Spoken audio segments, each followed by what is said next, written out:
Some say it was a perfect storm. A series of events in which the unconventional candidate came out on top.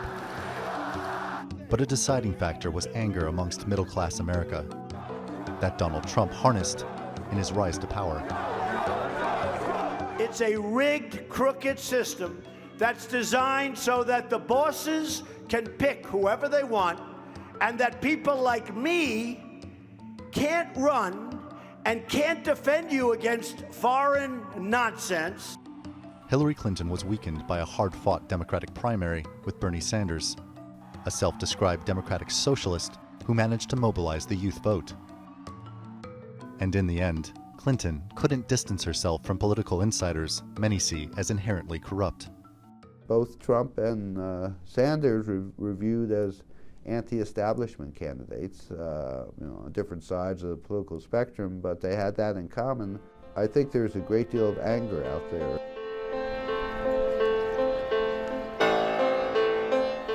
Underlying that anger is a stark economic reality for many Americans. Part of the fallout from this rising inequality is that the middle class has really suffered over the last 30 or 40 years. You know, the average family now has enough in terms of financial savings to continue its normal consumption for maybe a month and a half. Since the Occupy Wall Street protests of 2011, the perception among many Americans that the political system is rigged for the top 1% of wage earners has become even more widespread.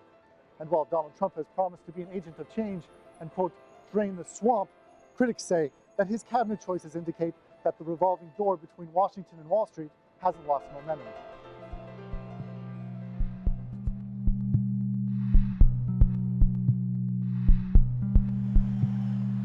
People don't have trust anymore in established politics, and I understand why. Jody Wood is an artist and teacher in New York City. Let's just leave the politicians out of it for a minute and just say they're not going to save us. Like, what can we do to help each other? Her projects include a mobile hair salon, which offers free services to homeless women. There's so much that's slipping through the cracks right now in society. I've never seen such an obvious division of economic disparity as I have in New York.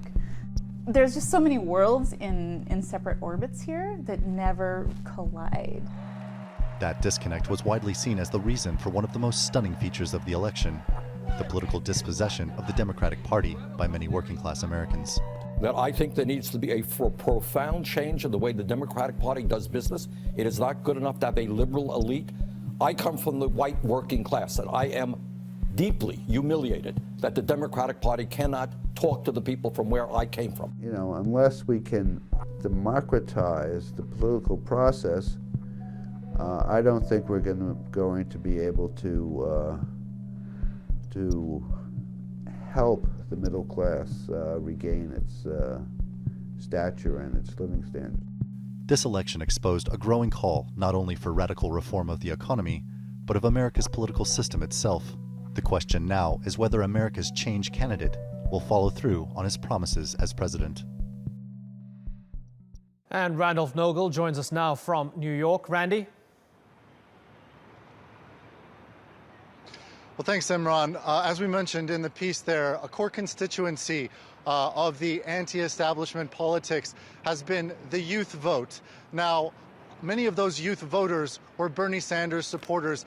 Now, I'm joined here on Wall Street with community activist Stephen Panovich. Now, Stephen, you were an anti-Wall Street protester, and then you joined the movement led by Bernie Sanders. What's the evolution that you've seen in the time since, and have you seen a rise in anti-Wall Street activism?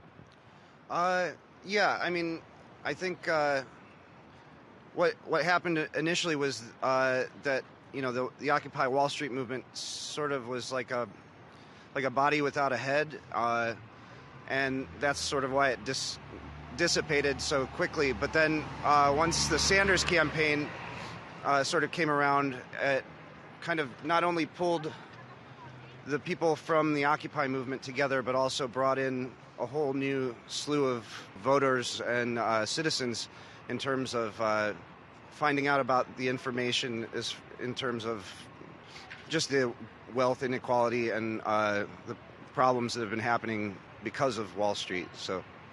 Now, the two movements in this campaign that seem to have really an anti-establishment message were Bernie Sanders and Donald Trump. And in some ways, some people have said that it has upended the political spectrum in some ways. Is that your experience? There was polling in the primaries, for instance, that said that Bernie Sanders supporters might support Donald Trump over Hillary Clinton. Does that surprise you in some ways? Are we seeing anti-establishment versus establishment instead of right versus left? Yeah, it doesn't surprise me.